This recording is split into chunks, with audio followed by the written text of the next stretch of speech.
Glória a Deus. Vamos convidar agora, amém. Vamos convidar agora a irmã Vera, que vai contar um pouco da história dessa igreja, né? Para quem não conhece toda a história, a irmã Vera vai contar pra gente. Me pegou de surpresa, e eu estou um pouco emocionada não dá para falar, né? Então fui me recompor um pouquinho.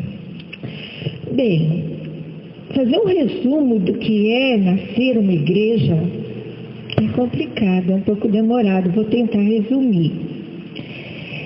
Eu me emocionei primeiro porque eu olhei a igreja, ouvi os cânticos e vi os jovens a quem eu vi crescer, outros eu vi nascer. E assim como as pessoas, Deus quis dar à luz, através do Espírito Santo, a mais uma igreja. Cada igreja que o Espírito Santo planta, Ele está dando à luz a muitos filhos. E Ele contrata babás, que são os seus pastores, para tomar conta, para proteger, para cuidar, para ensinar os filhos de Deus. E Deus assim nos fez, babás de filhos, de muitos filhos, que foram vocês, que foram as crianças que cresceram, que foram as crianças que nasceram. E não foi fácil, mas foi gratificante, principalmente de ver vocês aqui, firmes, de vocês estarem aqui, dando continuidade e recebendo cada filho que Deus coloca aqui dentro. Então eu vou começar a dizer como foi que Deus chamou o protetor de mais um filho, que é a Igreja de Jesus Cristo. Meu esposo, ele era seminarista. Primeiro ele era empresário, quando ele se converteu. E quando Deus o chamou, ele começou a me preparar para que eu aceitasse o ministério dele. Eu não entendia muito bem, porque eu não vim de família cristã. Então era difícil entender o que seria eu ser esposa de um pastor. Mas Deus foi me capacitando, foi me fazendo entender. E ele, quando ele resolveu atender o chamado de Deus, entrar no seminário, ele se desfez da empresa. E ele ficou desempregado, literalmente nas mãos do Senhor. E nesse inteirinho ele falou, mas eu não posso deixar minha família passar necessidade.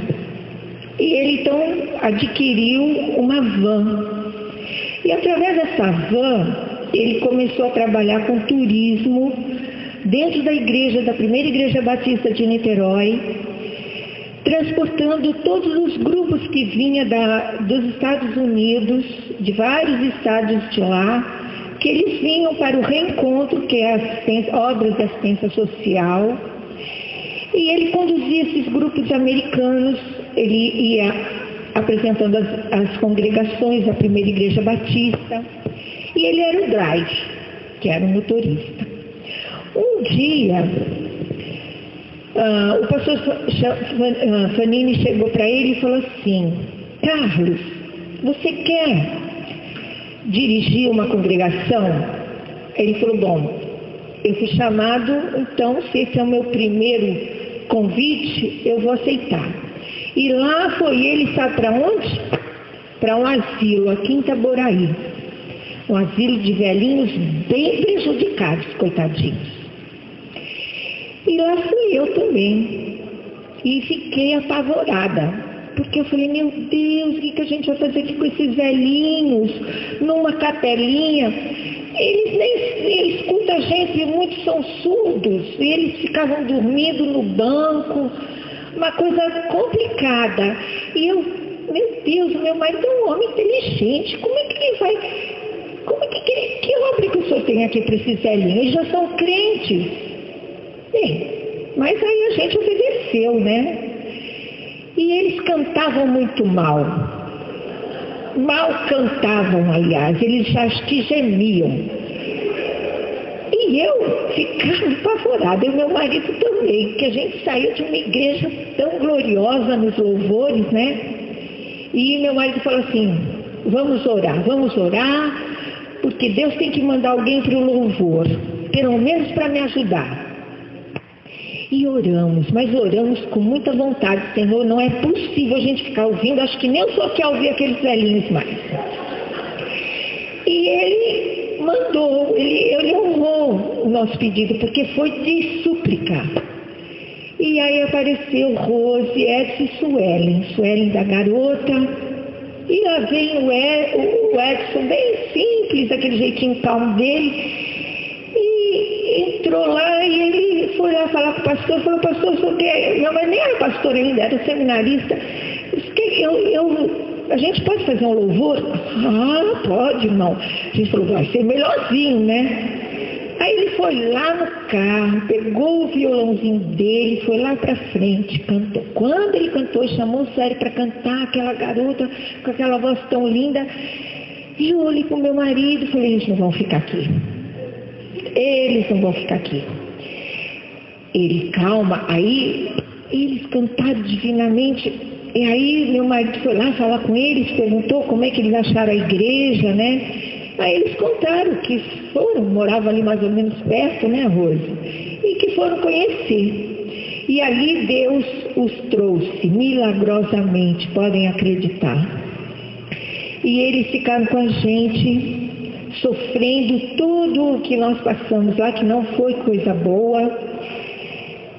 Até que uma vez estava difícil de aguentar ali por causa de opressões que a dona do asilo estava fazendo. Ela desligava a luz, ela trancava a porta da capela, ela não deixava a gente prosseguir no trabalho. Aí meu marido começou a orar e falou assim, Senhor, eu vou dar 30 dias para que o Senhor me ajude. Me coloque em outro lugar, me tire dali, porque eu não vou ficar mais ali. São 30 dias, Senhor. Nesses 30 dias eu vou orar todos os dias diante do Senhor, para que o Senhor me responda o que eu estou fazendo ali. E assim ele orou. Um pouco antes de terminar esses 30 dias, ele veio, a van quebrou. E ele trouxe a van para conserto ali em Vista Alegre, e aí, quando a van ficou pronta, ele pegou uma outra van que estava fazendo lotação para levá-lo a Vista Alegre. E o motorista disse assim, eu não vou te levar, porque meu ponto final é antes. Aí ele, então tá bom, ficou lá. Aí a van prosseguiu um pouco à frente e o sinal fechou. O sinal fechou e meu marido escutou uma buzina bem forte, e era o motorista fazendo sinal para ele. E ele foi. Ele falou, entra aí que eu vou te levar.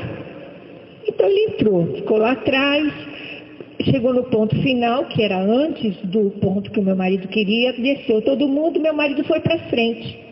Foi para frente e o motorista falou assim para ele, eu não ia te levar não, mas sabe por que eu estou te levando? Porque Deus mandou eu te levar. Ele falou assim, por que você vai deixar meu servo aí?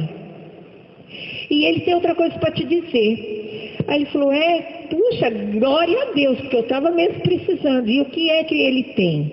E meu marido às vezes é um pouco cético com questões de profecia. Então ele falou assim, eu sou o quê? Ele falou assim, eu sou seminarista, eu vou ser pastor. Ele, então quem sou eu para falar? Eu sou um soldado falar? Não sei lá como é que ele usou o termo. E meu marido falou, não, você fale, o que é que Deus mandou me dizer? Deus mandou te dizer que vai te tirar dali de onde você está e vai te dar para um lugar bem maior. Ele falou, glória a Deus, então eu creio e recebo essa palavra. Foi, pegou a van, veio e me contou, porque meu marido, ele é meio batistão. Ele, olha, sabe o que me aconteceu? Nunca vi esse motorista na frente, e contou. Nisso a gente falou, bom, você está orando, nós temos que crer. Nesse inteirinho, antes desses 30 dias, um grupo de americanos chegou ao Rio de Janeiro e ficou faltando um americano que perdeu o voo. No dia seguinte, meu marido foi buscar esse americano no aeroporto.